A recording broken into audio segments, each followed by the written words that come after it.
I knew there wouldn't be a way to literally sit and do nothing for a year, but I wanted the projects that I worked on to be a way to serve others. I still have these gifts and talents. I still have this time that I can use to put into these things. So I've been able to do a lot of projects that I never would have done if I was in my usual work routine because I've got everything planned out. Well, we are back for another monthly update.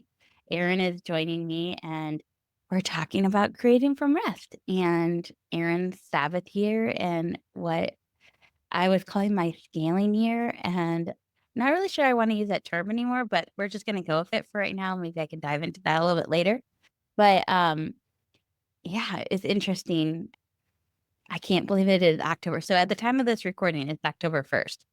And I know these episodes are going to come out. And we keep saying this, like, oh, the episodes are going to release, and that we have yet to release them in the episode. And it's funny because it's almost like, that verse where it says that Mary treasured all these things up in her heart. Like, I totally feel like I have been like treasuring our little conversations. And I know that we're supposed to release them, but I'm almost like, let's keep it in the bubble for a little longer. Um, like, I just wanna keep it for us, and then we'll share it later.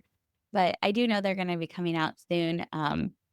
They're all edited, so now it's just getting them up onto a podcast platform, and I think it's gonna be a real treat for everybody to listen to them. I think if anything, it'll be, like, a really nice thing for you and I, Erin, to be able to just look back on and have this, like, recording of the year. Um, like our own little reality TV show. It's true. I was thinking about that the other day. I'm like, it's like we're on the confessional portion of the Yeah. TV show, Yeah. when they're like being interviewed by the producer. So, anyways, well, let's start with you, Erin. How have you been? What have you been up to? It's been a little bit more of a gap, I think, this time because we just had scheduling conflicts to do it in September. But I can't remember if we recorded in August or at the beginning of September. So I'm like, I think it was the end of August. I think it was So in I think we August. kind of Yeah. skipped all of September. So we have a little bit more of a gap in timing. But fill us in. Yeah. What have you been up to or not been up to? Yeah. So the last time we chatted, I think I was kind of nervous because my older two had started school, but my youngest had not quite started yet. So I still had one kid at home.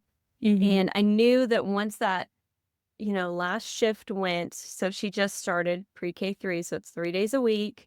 But when you're going from summer where you've had no time alone away from kids to now 3 days a week, I I just knew it was like, okay, God, what am I gonna do with all this time? I'm worried that I'm gonna be sitting here twiddling my thumbs. It's getting close to the end of the year. I'm wanting to plan and do things. And um anyway, I was just kind of wondering what that was gonna look like. Okay, God, now what?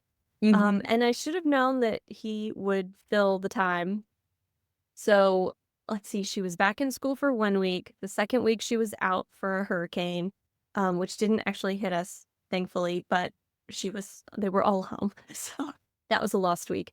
And then the next week, which was really her first like full week in school, with like the longer days, because the first week had short days.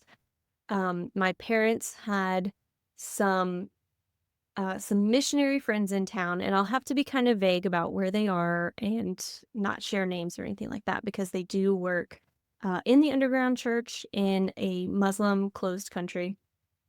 And they were in town. And so I kind of just cleared my schedule to spend time with them every day to hear their stories and talk with them and visit and, show them around our town and things like that. Go to a zoo. They had never seen giraffes before, just fun things like that. And the first day, uh, there was just this, I don't know, something in my spirit that was like, you need to write down their stories. Um, and so of course, it's like I had nothing planned, right? Like there's no plan here. And I feel this just prompting in my spirit and I'm like, "Okay, that's gonna be an awkward conversation. Like, hey, can I just ask you 1,000 questions and write down your story while you're here on sabbatical. Um, and they were overjoyed to be a part of the process. There was a culture gap, a major language gap, but anyway, I think I spent maybe 20 hours, maybe longer, interviewing them while they were in town that week. And what turned into, I don't know what I'm going to do with my time, has quickly shifted into this. I don't even know what this project is at this point, but I know that it's what I'm supposed to be spending time on. I don't want to say the word working on because it's not work. So at the beginning of the year, the whole lens was nothing for personal gain, right? And so this is a project that I can work on and spend time doing for whatever purposes they want to use it for. And maybe it won't be something ever to share just because of the volatile nature of the circumstances in which they work and things like that. And if it does, it'll have to be probably drastically changed from original content to something a little bit more cryptic. Um, but yeah, I don't know. God just totally took me off guard. So I'm kind of like, I don't know what I'm doing right now, but I'm doing something and I'm really enjoying it. And hearing their stories of faith has been so inspiring to me. And I think at the same time, it's been really inspiring for them because they came off the field kind of burnt out and really exhausted. They've been at this underground church planting for going on 3 decades in a country where they are first generation Christians. They're not Americans that went there to church plant. They are Islam converts, first generation Christians from their country that are ministering in their country. Um, and so the persecution, the hiding and the secrecy and all that is really taxing. And so I think for them to come here to try to figure out what is the next decade, 2, 3 look like in this church planting movement, and how do we stay sustained to continue this work for the long haul. Um, it was really encouraging for them to kind of remember where they have come from in these stories that God has used in their lives and shown his faithfulness over and over again. And in recounting these stories, each day they said, like, ask us more questions. We want to tell you more stories because it's helping us remember what God has done in our lives and it's refilling us. So it was Mhm. just so encouraging to me. I know the power of story. I love just how Yeah. God uses story to build our faith and to grow us. And it was just really inspiring to see it play out in their lives. So that's what I've been doing. And I've been not doing pretty much anything else. I'm trying to check out every book that exists on this country, which are not many, and learn as much as I can about the culture and the customs and things like that. And going back and forth for edits and re-edits and re-edits. This has to be the most difficult and challenging thing I've ever written in my life. It's been Mhm. a Yeah. beast, but fun too. Yeah. Well, there's 2 things I wanna, circle back to that you said, and then I have a question for you about it. You mentioned that, at the beginning of the year, you established what work was, and can you repeat what the definition was for you? Yes. So it was nothing for personal gain. I Mhm. mean, I knew there wouldn't be a way to literally sit and do nothing for a year. Yeah. Um, but I wanted the projects that I worked on to be a way to serve others. So I Mm. still have these gifts and talents. I still have this time that I can use to put into these things. So I've been able to do a lot of projects that I never would have done if I was in my usual work routine because I've got everything planned out. I'm the kind of person who's an achiever. I pack the schedule as full as it can possibly be and then try to squeeze in a little bit more in the cracks. So Yeah. when something unexpected like this comes up, I would just be like, "Oh, that's a good idea, but I don't have time to do that." I wouldn't have Right. even had time to go and be with them for the week and just experience that ministry with them, much less, start to work on their stories and things like Right. that. So it really has shown me this year leaving room for God to work, for God to move, for Him to show me what the next step is, literally just one week at a time, sometimes one day at a time. Um, I find my prayer almost every morning in this year has been, whatever you want me to do today, let me do it with, all that I am for your glory. And Mm, so, whether that looks like laundry or making a sloth cake for my daughter's birthday or interviewing yeah. missionaries who are underground church cleaners, whatever it is, show me what it is and then give me the space and the time and the energy to do whatever that is. Yeah. I think so many times we equate work with anything that's hard. Mm, And we're like, okay, so when we talk about Sabbath, a lot of times people will say to me, like, okay, so you don't do anything. Like, what does that whole idea of like resting or stopping? Like, okay, so I can't do anything at all. And I'm like, oh, no, that's not necessarily it. The posture of Sabbath, if you like think back about um a couple of things that come out of it. It's to remind us that God has consecrated us to himself for his purposes. It's to remind us that he's ultimately our provider and sustainer and that he's the creator. And then I think for us creatives, it's a reminder that we're creative or like we create things, but we're not the creator, right? And that right. that creativity comes from a source. We're stewarding creativity. We're not the source of creativity. And so I think when we're talking about like, okay, what constitutes as work? What do we need to stop from?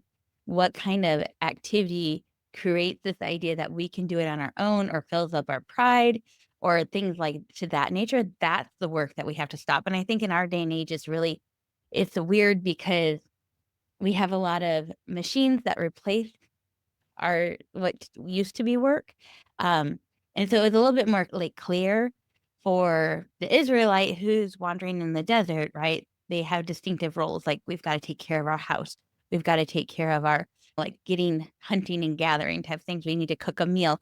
Like these things are all things that help sustain their life. That it's not like them going out into a job and getting a paycheck, you know? So like Yeah. for us, it's like trying to navigate what does that mean in our modern day context. But I think you kind of hit, the nail on the head when you said nothing for personal gain.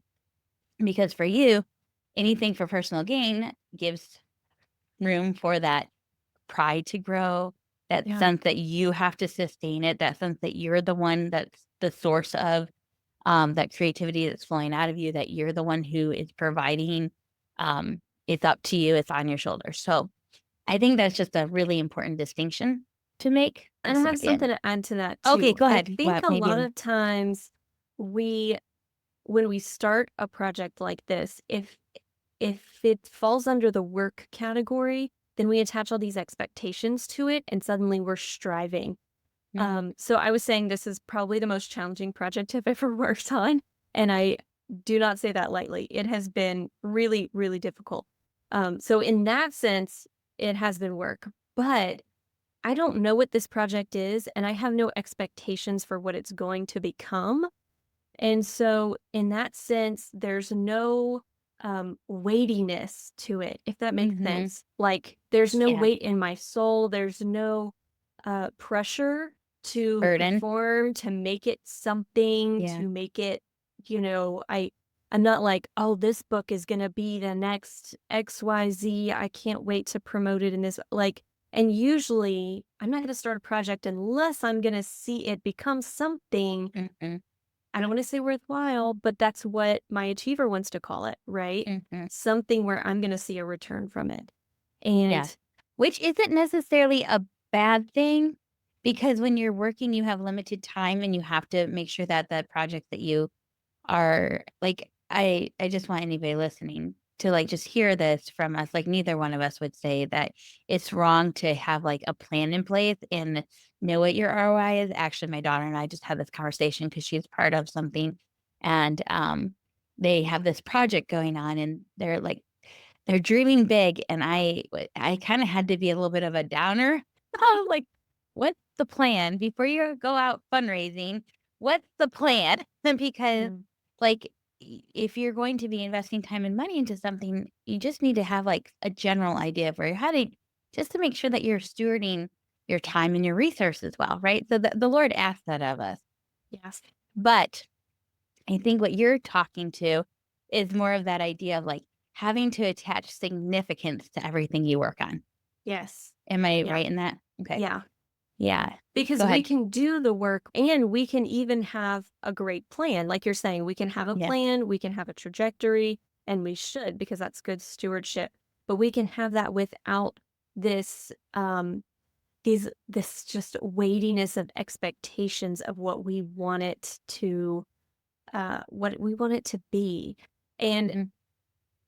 in that sense, it's something that we want it to achieve for us, to fulfill in us. It's like this That's what hole it we is want to right stuff there. it Yeah. into.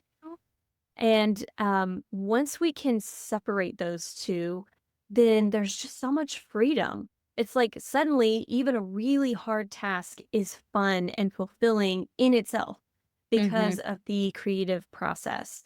Yeah. Um, it That becomes goes something, but this year is just a gift in which right. I don't have to worry about that for this project. You made me remember, I used to run a nonprofit. It was a food pantry, and the days that we served our guests, they were taxing and grueling. We were Mm, moving thousands and thousands of like, we're talking like we're 10,000 pounds worth, there we go, I finally got it out, of food in the space of, like, 2 hours. So we would mm, be, like, loading it on a truck, taking it off a truck, putting it in people's cars, cleaning up, and it was hard work, and we had to have a lot of volunteers. Everybody was exhausted by the end of it, but by the time you got done with it, you're like, "It's been good work."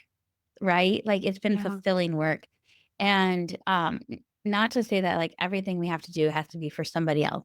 Like, it doesn't all have to be ministry in order for it to be good work. It can be creative work that's I guess my point is that you said that thing that it's like it's trying to fill the void or it's trying to fill the hole.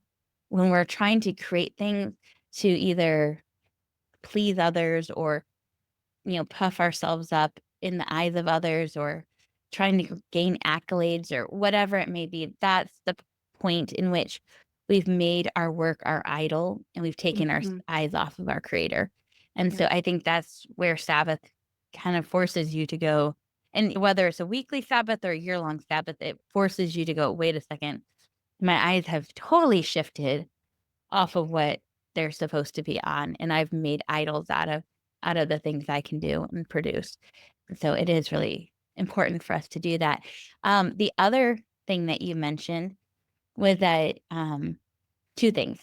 The first one I wanted to point out was you said by sitting with the missionaries and having them tell their stories to you, it's allowed them to remember and reflect on the ways that God has just shown up for them, and I just think that's really cool because that's something I have said Sabbath does for us. Like, yeah, you know how many times in the Bible the Lord says, like, "Remember what I did for you. Remember who I am. Remember, remember, remember."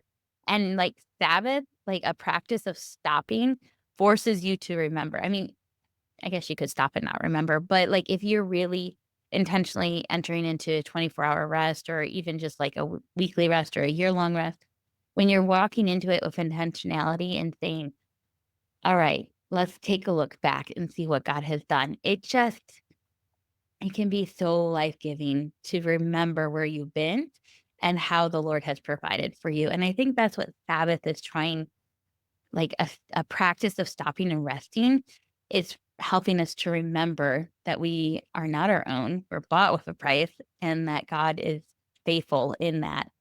Um, and so I just thought that was beautiful that by you stopping for a year and Sabbathing, you gave space for these people to remember what God has done for them and have that posture of dependency and posture of just thanksgiving and gratitude for how God has provided for them in their ministry. So that's just such a beautiful, like, full circle moment.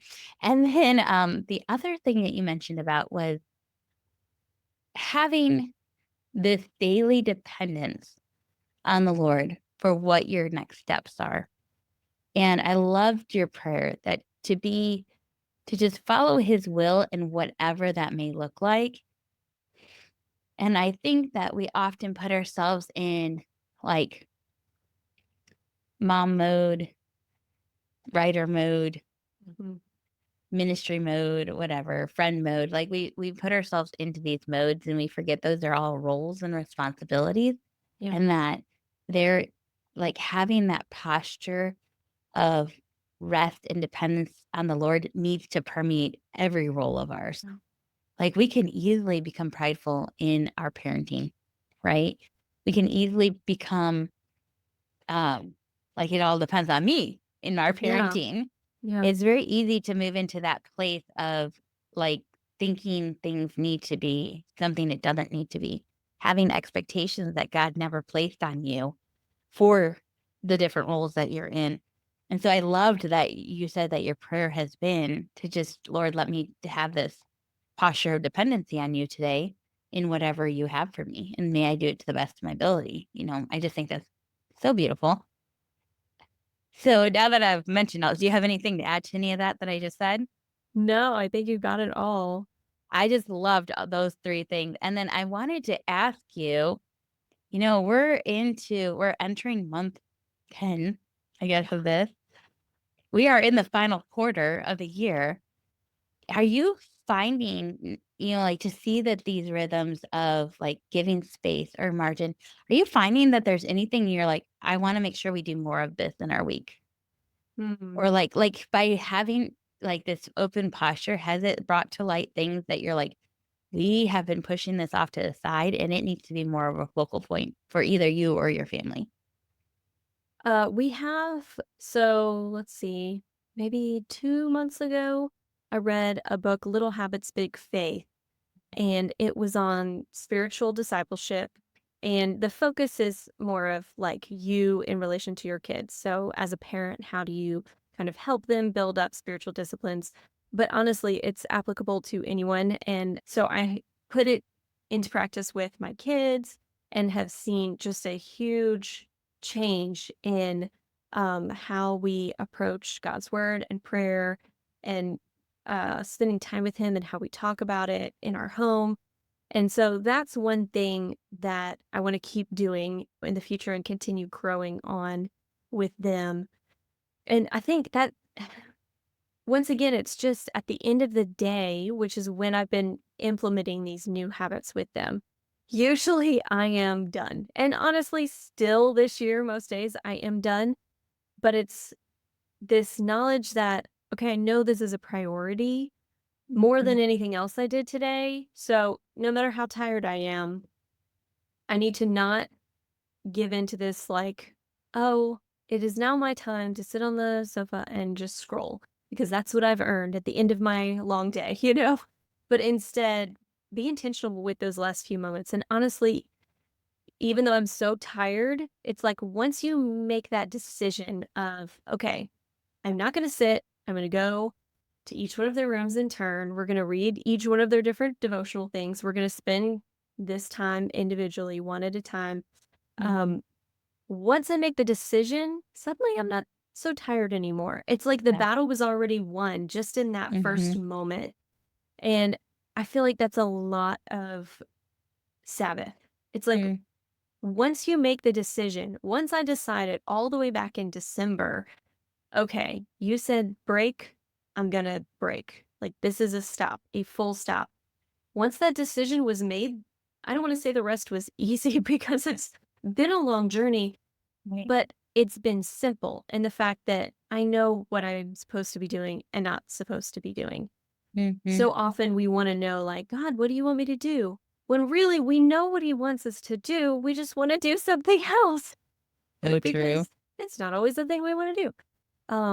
So I really feel like just that idea of making the decision to follow whatever it is, whether it's that nightly routine with our kids, whether it's saying no to this project that probably would do well, but is going to take 3 months of time investment to get to, all of Mhm. those things. Yeah, they're just decisions that we're going to have to make and then move forward with. Mhm. I don't know if that answered your question or not. Has anything kind of rose to the surface where you're like, I haven't been doing besides the discipling of your kids, but just like maybe for you personally with I guess even not necessarily work, but like outside of Hmm. like has this you kind of mentioned like giving yourself margin for like the surprise things that God might bring up for you. Yeah. Um, but has anything else rose to the surface of your like I have not been doing this or I've missed this and I want to make sure that this gets protected once I do start working again in the beginning of the year. Yeah. I think it's mostly what I'm not going to do. I Mhm. think there's a lot of things I'm not gonna go back to doing.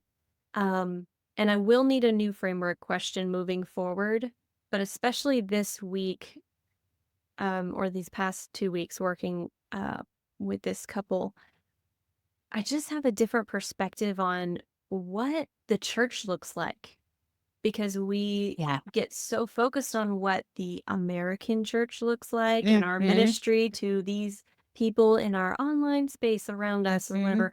And we forget there's a lot more going on um, around the world. And the stakes are really high. And we only have a limited amount of time that we can pour out certain messages. And we have a limited amount of energy that we can invest into projects. And so I think a question that's going to come up over and over for me in the coming year is this the best way for me to spend this time on a kingdom level, not on a Mhm. personal project level? Yeah. And one of those decisions that I made, and it was interesting, not coincidental. We had talked in our last one about me, kind of diving into this Kickstarter idea and crossing over the line into work and needing to back out of that and set that aside.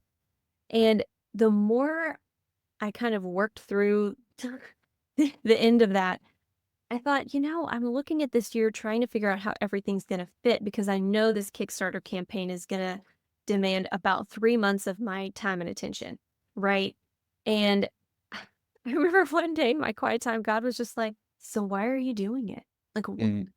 because I can, because I think it would be successful, because Yeah. it would be a great launching point, because it would spread the platform bigger, because all these things that it's like, okay, yeah, those are, you know, um, those are pros, but do I want to spend 3 months of next year doing that?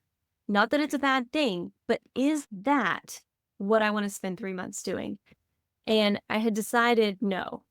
And like the week before, I met this, missionary couple. I was talking to my husband, I was like, "I think I'm not gonna do it.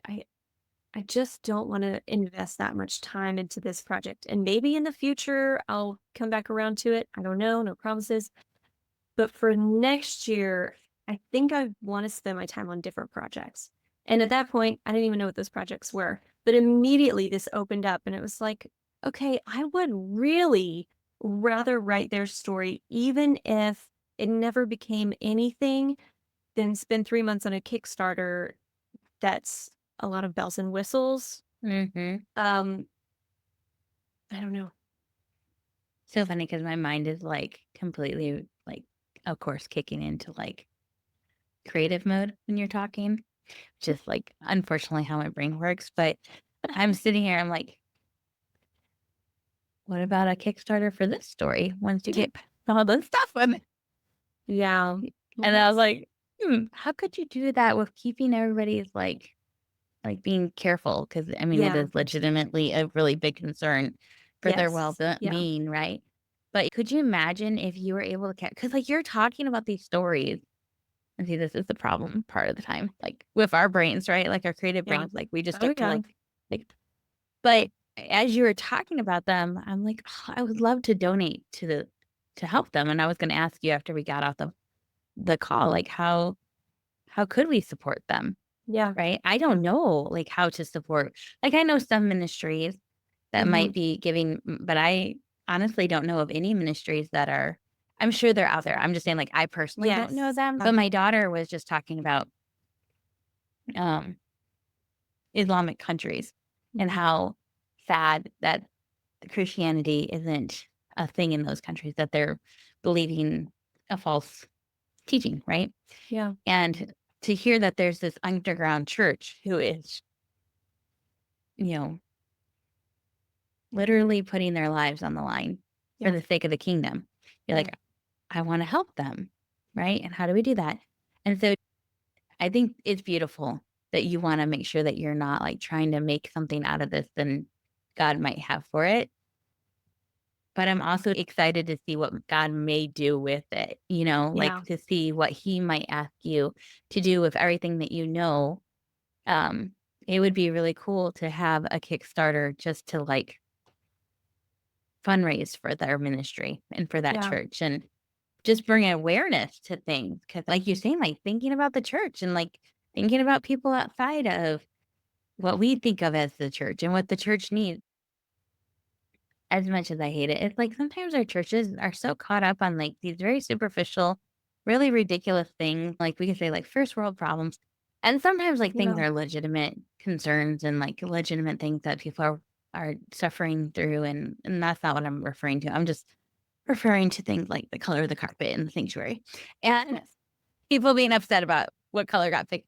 When we were remodeling our space for the nonprofit, there was an argument about the color on the walls. And this is like so petty. So Yeah. like, like not petty, just like people have different opinions and they can get so animated about them. But then you're like thinking about these people in other countries that are legitly like they could die for their faith. And you're just like, Yeah. man, we are too comfortable over here. Anyway, I digress. My point of all that is that I'm really excited to see what God does with this and your openness with it and like not wanting to force it into anything that it isn't supposed to be. But I love that question that you're asking about what do I want to spend my time on? And, that's going to look different for different people. I was talking to a friend who she's single, like her writing is how she um provides for herself, I guess, that Yeah. point. And, Yeah. like, for her, her time and energy has to be spent on projects that are gonna bring money in, right? Right. But for Right. you and I, whose husbands have full-time jobs, it's more about, is what we're doing what God's asking us to do? We have to like, that's a personal question, like, where is our like, my husband and I have this conversation all the time because 'cause I'm like, right now, my books are not selling as much as what my costs are going out the door. Right. And I want to see that flipped. But it's it's just a question of like balancing all of that. But I think we need to have an open palm kind of situation with our time and say, Lord, like I would love to spend this much time on this and I would love to see this happen. But is that what you're asking of me? Is that what you're asking of our family unit as a whole? You know, Yeah. all those Yeah. things. Okay, so I want to know about your month. I What are look at you you like, working on? it's a conversation. What projects are going on? Wait, before we switch, how Yeah. are things going with the retreat? Good. Good. Yeah? Things are going good. Um, I need to start sharing a little bit more and, getting the word out there and things like that, inviting more people. We're about half full, which is pretty good because it's only been open a few Yeah. weeks for registration. So, it's exciting. As soon as we're done with like the inviting everybody stage, then we'll get more into planning all of the breakout sessions and things like that. So we're not calling them breakout sessions. We got to come up with a word that's not that because that's not what they are. But um and just all of the fun things that we have planned and the Do ones we you already have, I'm really excited about. have you been able to kinda keep the temper the like, "Oh, I know it's not for personal gain." I know that, so it probably helps, but are you doing okay with the whole, like, wanting to see numbers or wanting to, like, hit certain metrics or having certain expectations? Are you doing okay with that? How are you navigating that? I am because and I think it's just the way that it has been set up because all of the registration is through Glen Erie. There's no pressure, like, honestly, no pressure to fill these seats, from a financial standpoint because, they are sponsoring, hosting, financing all of the event. So, there's no change for us if 50 people come, if 80 people come, if 120 people come, it's all the same. Right. We can offer the same level of care and retreat no matter what the group size is. So, from that standpoint, there's really no pressure for me to like try to hit these numbers. At the same time, I have no doubt that God has handpicked the 120 people that are gonna go in those seats. Mhm. Um, so I don't know, I just his hand has been so evident in every step of this process that I'm really feeling no pressure at all, which is so weird and very unlike me. Um, but I just know that he's gonna put the right people in those seats. I do need to do my part and, Yeah. invite people and share and get it out there and all of that. But I'm not checking any numbers, nor can I, because all the registration is through them. So they'll send us an update every now and then of like, okay, here's where you're at now. But it's not something where I can like go and check every 5 minutes or um Right. I can't try to micromanage or control this because it's not in my control. Yeah. Um, I wonder if you can take that and bring it with you into your works, like, when you enter back Yeah. in January, like, how can you maybe remove some of those things from yourself so that you can have that Mhm. same freedom? Yeah. It'd be interesting to see if there's something that you can kinda implement, maybe even just having, like, somebody else checks the numbers, somebody else gives you Yeah. updates once a week so that you're not tempted to be, um, doing that kinda stuff. So, it'll be Yeah. interesting what you can do Yeah. with that. I have decided I'm only gonna check numbers once a month for Amazon sales and things like that. Because it's kind of toxic to check those Yeah. numbers every day and let it define who I am and how I'm doing and all of that. And it's interesting because one of the pros that I always used when I'm encouraging people to self-publish has been, you can control the whole process. You can see your numbers in real time. Like if you do a certain post, Mhm. you can see immediately like, oh, okay, these sales came in that day. I know this worked for promotion. Whereas if you Mhm. do a traditional publishing model, you get an update every 6 months, maybe every year, depending on your contract. So you Yeah. have no idea if what you're doing is making It's any working, yeah. difference or what it was that sold the books exactly. And honestly, coming out of this year, I'm like, I'm really glad that that's going to be a model that I'm trying out. I think it's going to be healthy for me in Mm. this season to have a book where I don't know what those Mhm. numbers are for 6 months and I can't check and it's out of my control. Um, I think it'll be good for me to have a Yeah. little distance. A little Little bit. separation there. Yeah. Yeah. Uh, well, that's exciting to see what's going on with that, and we'll have to you'll have to keep us updated next month on that too. Yeah. So, as far as what's been going on for me, I don't know, July and August are kinda like a blur to me. Well, it's just been like the summer it's been like the summer of car troubles. Our van actually just broke down 2 weeks Oh, ago, and I'm just like I was driving it in the alternator stopped working, so the oh, van started, no. like I'm thankfully was able to pull off, and I Yeah. didn't break down on the road. I was able to, like, get into a parking lot before everything completely kapoots. But, it has been the summer of car issues. We just bought this van, so I was like, "Oh my lord." Oh, gosh. And now our other car needs new tires, and I'm like, "Well, and I've got Tired. and bread." Um, so, like, we had to scrap a car, I mean, it served us well. It served its Mhm. purpose. It lasted for a very long time. Um, and then we bought a vehicle, and now we're having to replace the tires, and that vehicle broke down, and I'm like, "Oh my gosh." And then I also had the surgery, um, Mm. that's like, I think I might have mentioned, like, just a mild surgery to help me breathe better.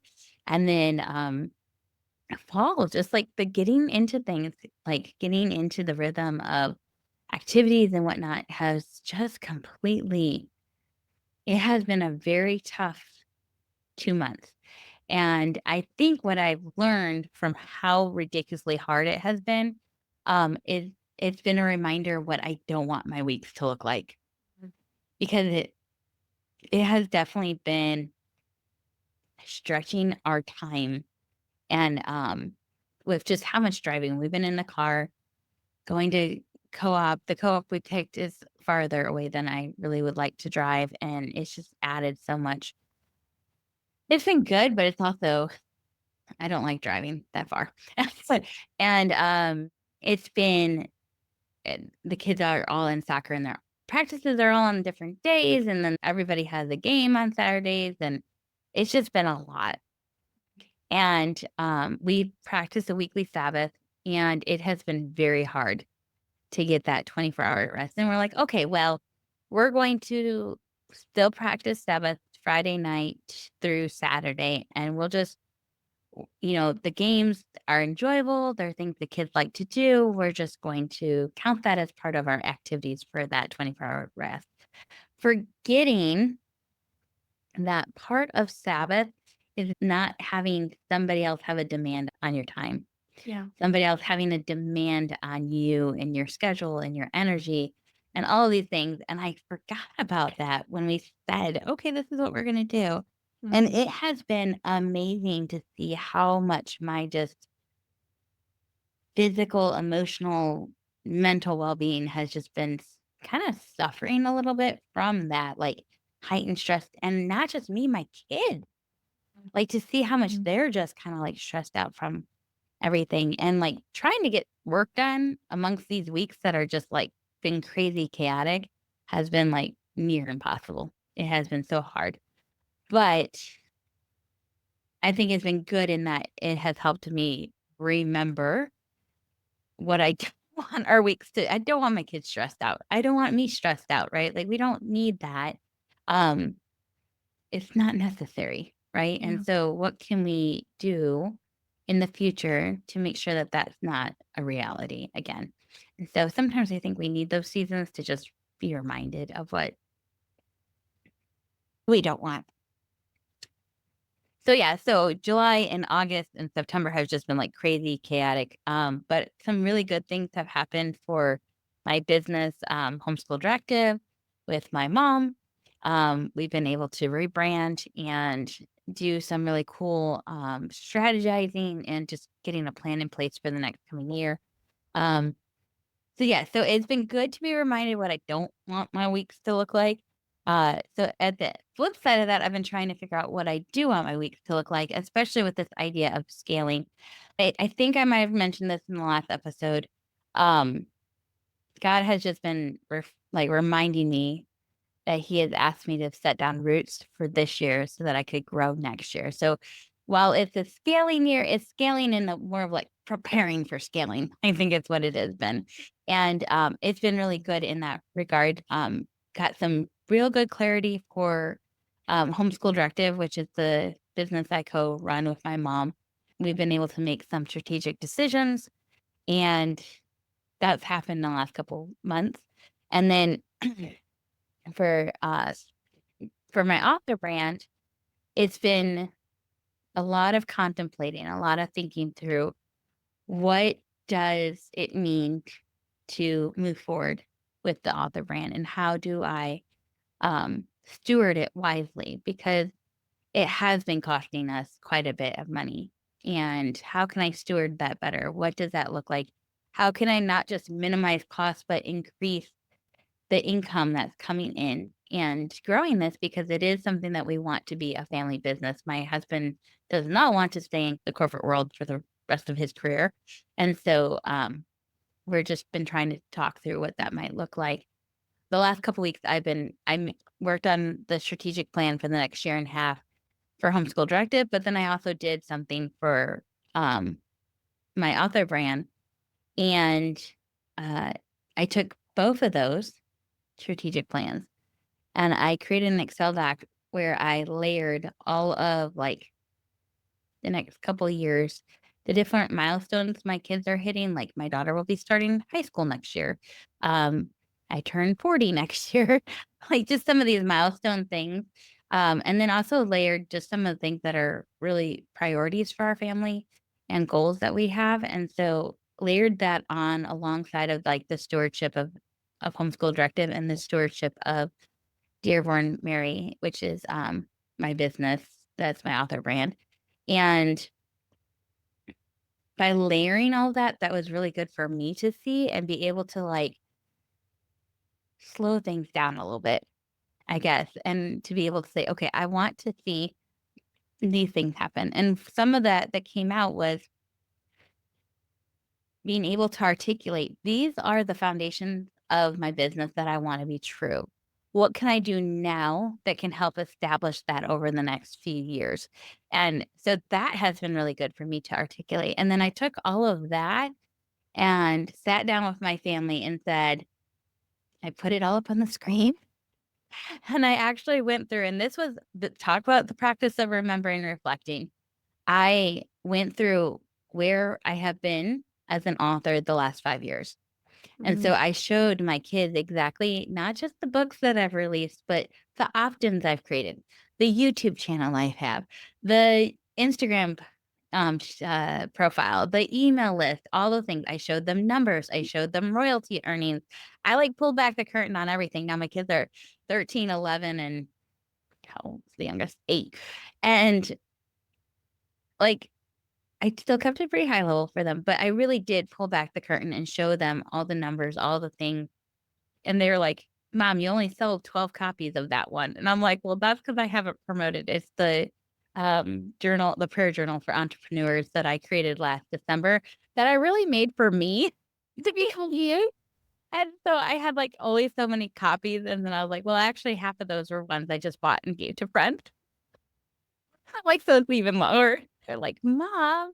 I'm like, "I just haven't promoted that one." And they're like, "Well, you need to promote it, and da da da da, and you could do this, mom, and you could do," and it was so cute to watch their little minds. I'm like, "Oh, you are my children." Like, they're all their little creative fix-its and stuff. But, it was really fun.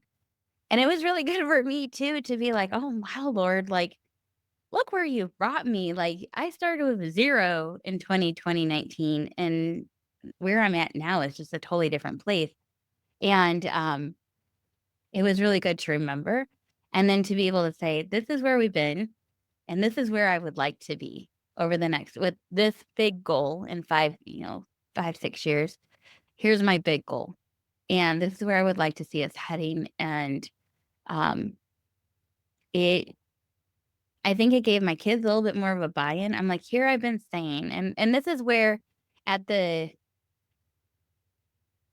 about May, June mark, I think maybe July mark, when I said I was just hit with this realization that here I had been saying, "Well, I'm doing this for our family business. I'm doing this for my family business," but I had, like, turned so much inward that my kids didn't really know what I was doing. It wasn't really a family business. It was me doing the things for the family, yeah. and that's not what God had called me to. That's not what we felt like our family was called to, and I just had gotten my priorities a little bit not I don't wanna say, like, messed up, but just, like, they weren't what God had actually asked of me, and I wasn't letting people in. I think that has to do with 1, I just didn't know how to include the kids on it. They are older, so I even said to them, like, "Hey, you like video? I can teach you how to edit my YouTube videos. You like designing stuff on graphic designing stuff? Like, I'll teach you Canva, and you can help me with my Instagram posts," right? Like, I told them that the other day, and they just, like, looked at me, and they're like, "Really? Like, that's so cool." So it does help they're older. 5 years ago, they wouldn't have been able to help me, but I said to my husband the other day, I'm like, "I think I need to give them visuals. I need to show them what I'm doing because all they see is mom sitting in front of a computer or mom sitting with her phone in their hand. They don't actually see the content I'm creating except for the books because they can physically hold those, but they don't Yeah. see the rest of it, right?" Yeah. And so I think it's been really good realization a couple months ago going, "Oh my gosh, I'm not building the right thing here. God asked me to build a business that my family could participate in, not me build something to provide for my family. He never asked Mm. me to do that." And so I'm just trying to figure out what that can look like and give them more of a buy-in right now. I love the distinction of um, not a business that I can build to provide for my family, but a business that my family can participate in because that is two very different things. And that second one's a lot harder than just providing for your family. That's Yeah. a huge undertaking. I love that you layered all of your family, big milestones over your author goals and things that you have Because I think we forget when we're in this author planning mode, like you were saying, we have these different hats and we wear them, one Yeah, at a time. And we're yeah, like, oh, yes, I can do XYZ. And then you're like, oh, right. We have a anniversary. We have right. like these big milestones that we need to celebrate. Like these are important, way more important than, our Instagram post lineup and things like that. Mhm. And so I think that's really wise. And I love how you showed all of this to your kids because not only do our kids not see and remember, but sometimes we can't see our ministry either because it is so online or like in this Yeah, virtual world. Sometimes we get a book that we can hold in our hands, but a lot of times we're just putting these words and it feels like out into the void. And is mhm. anybody out there? Hello.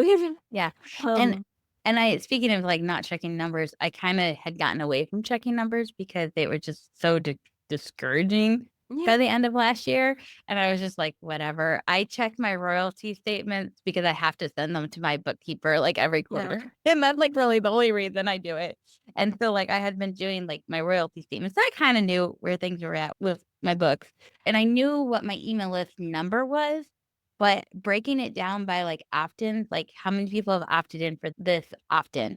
How many Yeah. people have listened to the YouTube channel? Like, breaking it down individually, I actually discovered that, like, 500 people had downloaded one of my resources on Sabbath, and I was like, "What?"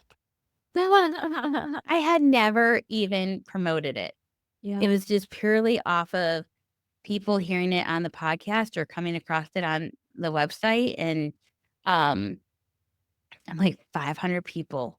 Yeah. Now to some people, that's like nothing, but to me, I'm like, for something I never promoted and Right. something that's just so, um I made that resource, like, so many years ago, and the fact that, like, I I mean, it's just an opt-in, It's just this, like, thing that I kinda threw together, and I didn't throw it together, I should not say that, but I just didn't realize how many people were downloading it. Yeah.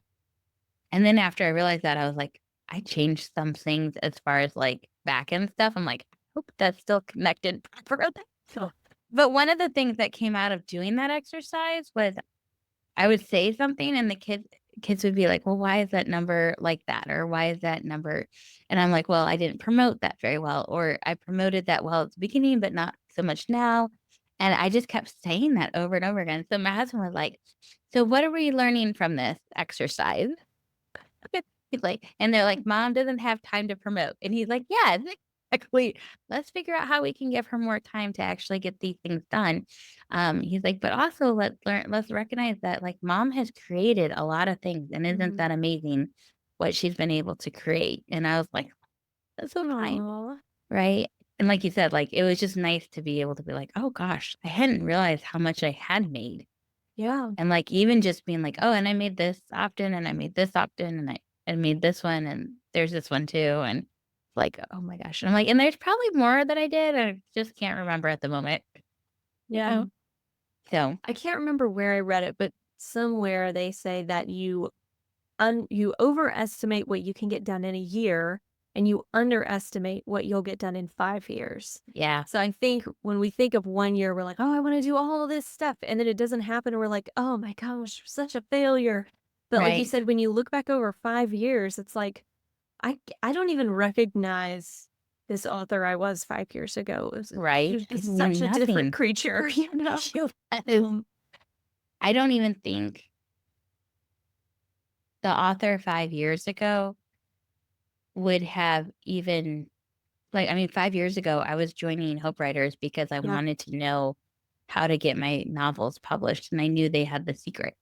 Like, that's yeah, how it felt, right? yes, yeah, There's somehow you get in front of these publishers, and I'm like, I went to school, I interned at a publisher, and I still cannot figure out how to get published in 2024, right?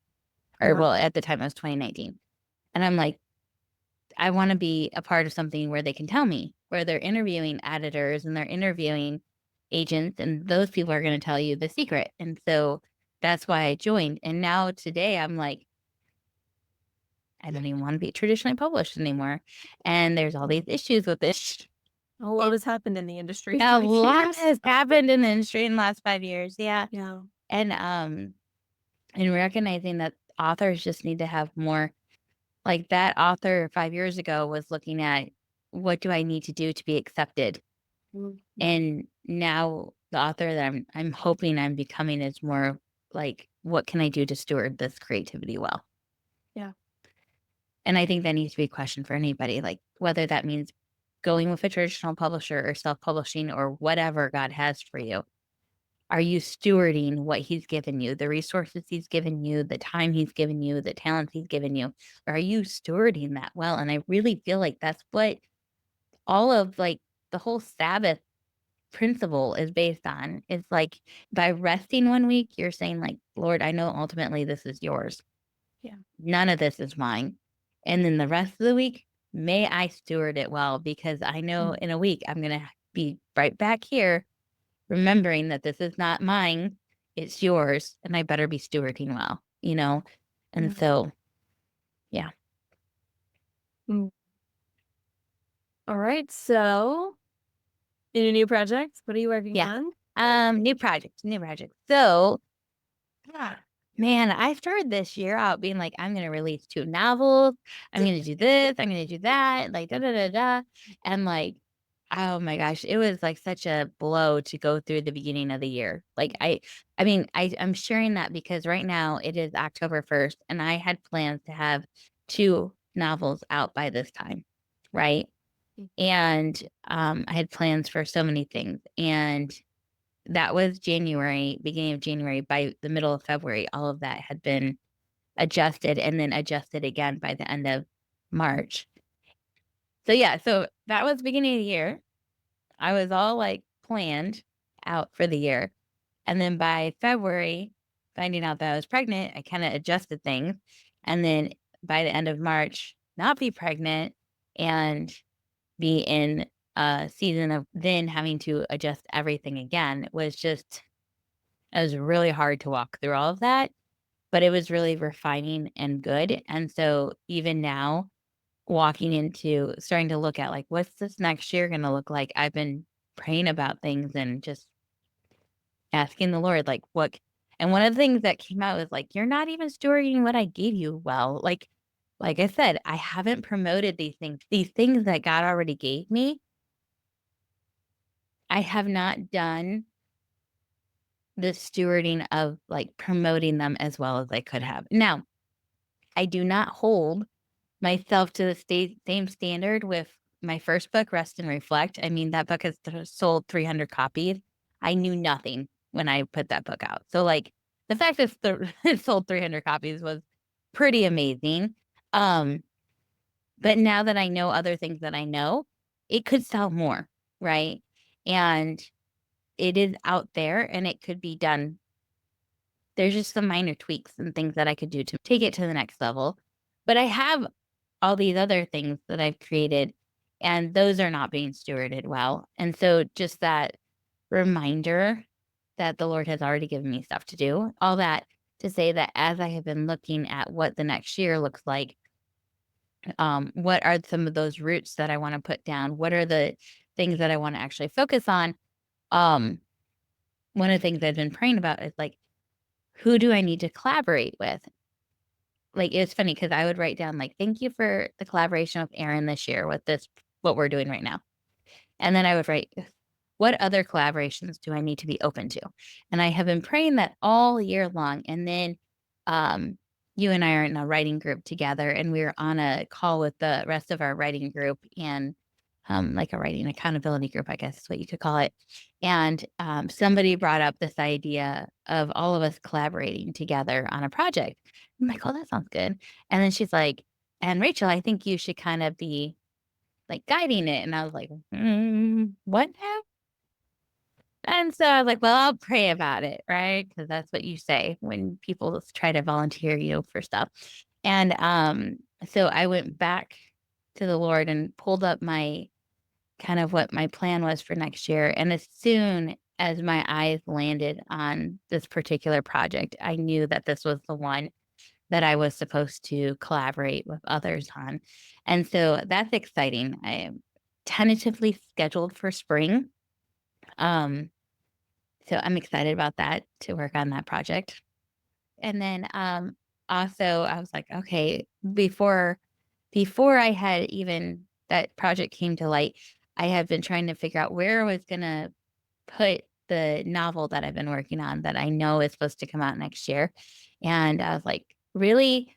It's so funny because I was almost tentative about um putting it anywhere because I'm like, this year I had these plans, Lord, and then it just totally did not happen. Um, but I felt like, no, you're supposed to release this next year. But Rachel, do not try to do it too soon. And I was like, okay, fine. Where is this going to happen? Like, where should I put this? Where should I put this? And so I was like, you know what? It's going to be in the summer. And I'm like, that gives me enough time to finish it up, gives me enough time to edit, and then gives me enough time. You were talking about like, what do you need to do for your Kickstarter kind of thing. I know I want to give this one a little bit more of a runway than I have ever given any of my books before, because there's certain things that I want to do with it. And it's funny because like I just want to trial some things. I just want to try some things. And so I want to do that with this book. And so I'm like, I need to give myself some room for that. So I've decided summer for that one. So I'm currently writing that one. Um, I love it. It's been very interesting to write it. Um, I'm like always battling if it's good enough, but that's like just me in general. And trying to just let it be what God would have it be. So right now I have the one coming out, the collaboration coming out in the spring, and then the summer with the novel. So the point being is that I had already just I was like, I could do it in the spring. I'm like, no, I don't think that's enough time. And so I'm like, Lord, when is it supposed to be? And so I'm like, summer just feels like the right place for it. And I'm like, yes, summer feels like the right place. And then the collaboration came up, and I was like, oh, that's because the collaboration is supposed to be in the spring. I'm like, Lord, you're so good. um, so yeah, so I have those two projects, and I'm trying to think if there's anything else for next year. But that's kind of what's taking up my effort right now. And then also, this is the last quarter of this year, and I'm just trying to like decide if I'm gonna do something with my Advent book for this that I released last year. I'm trying to decide if I'm going to do anything special with it and I really need to decide like today. So that's You kind of should, where I'm at. you need to do something with it. Yeah, it's like I'm not additional. the voice of the Holy Spirit though, so you just Right, don't do right, this all the time. right. But it's so funny to me because all like almost every writer knows like I love my email list. It's my favorite thing to do. And like I'm like my email list is the bane of my existence. I really do not like writing emails. But I'm like, I need to do better about the email writing. So that's kind of part of this is like, I need to write the emails. And as I'm saying it, I'm like, the whole like, you should do this. You need to do that. Right. Like, we don't want to be in that state of anxiousness. Yeah. But I'm also like, okay, God, I know you're asking me to steward these things and I'm not stewarding them well. And part of that is just fear or laziness. And I need Mm. to work on both of those. So there's just some growth that needs to happen in some of that. So yeah, so that's kind of where I'm at. Well, I am so excited about your collaboration because um, I've had the honor and privilege of working with you on several different things now.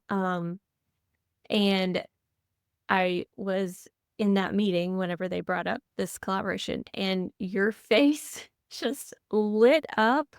And Yeah. it's like I was so excited for you in that moment because you know there's just something different when God puts the pieces in and you're not the one forcing it. Mhm. Um, and I feel like I've had that uh just honor to see that happen so many times this year over and over. I think because I've given him so much room, all the room to do that, that I've been able to see it. But it was really fun to see him do it for somebody else and Yeah. like watch it happen in the moment. And I'm just really excited for the Yeah. collaboration and for your leadership over it. And I can't wait to see what comes out of it because it's Yeah. just Me too. There's a part of me that's like completely terrified. It's fine. But like also really excited it too. should be great. And it's just like that's my perfectionism coming out. But Yeah. it's just so funny. Like I think it's gonna be good. But I also am just like, okay, Lord, I don't want to mess it up. But I think that's part of uh, having that posture, right? Yeah. Of like, this isn't really mine. I'm just Right. stewarding it. And as long as I'm just faithful of showing up and doing it to the best of my ability, Yeah. whatever that may be, and not allowing myself to be, to get stopped by fear or get stopped by perfectionism or get stopped by any of those things, then it'll be beautiful. Yeah. Absolutely. All right. Any final words before we wrap up? No. I feel like this month we're like, okay, pretty good. Yeah. We'll see what next month. See where next month leads. Yeah. I keep like Who I keep knows? wanting to be like, okay, so what's your plan for January? And I don't know. I have no plan at this point. And you know what? You had told me a couple months ago, like, yeah, don't plan anything now. And I thought there is no way that's going to happen. Like, there is yeah, 0% chance that I'm not going to plan stuff. And now, I don't know. The further I get into this, the further I'm like, you know what? I think I'm good. I think yeah, I'm good. But I don't know that it's exactly at that point that, yeah. you It's funny. It'll realize be you're not interesting. good. You learn a new Yeah, things. exactly. Well, we'll see. We'll see what happens. I do think Yeah. you should still wait till January 1st before you Yeah. plan anything. You said a year, so I think that Yep. needs Yep. to be a year. But each month I'm like, the more we get closer and closer to the end of the year, I'm like, I wonder what's gonna happen. So Well, I'm and now excited that to I have see. this project to work on, I'm like, it's almost a relief. Like, thank you, Yeah. God, that I have Yeah. something to do that I know is going to take a lot of time. That I can work on to, I don't want to say distract me from this, January, big looming January, but yeah, something to distract me from January. So Yeah. Well, we'll dive into that more next month. Are they here for the missionaries? Are they still here for like a couple more weeks, or like, are you guys? How are you gonna so work they're on this? in I meant to town. ask you this earlier. Yeah. They're in town a total of 3 months. They've Okay. already been here 3 weeks, so they were here for about 10 days. And then they left to go to a university in South Carolina to take English classes. It's a Christian university. And they are currently without electricity. So they got there just in time to be hit by the storm. And so all interviews have stopped for now because we can't Zoom or email. So Right. as soon as they're back up online, we will be doing probably a mixture of Zoom, phone calls, email, back and forth. And I'm going to try to take advantage of the time that they're here as much as Mhm. possible because once they're, back at home, it's going to be significantly more challenging. So, Yeah. Well, I love that you're giving space for that, and I will get an update next month to yes. see how that's going. Yeah. All right. Well, thank you, Erin. I always enjoy Thank talking to you you. and hearing what's Same. going on and how God is working in your heart. So yeah. So I guess we will reconvene next month. Sounds good. All right. Bye.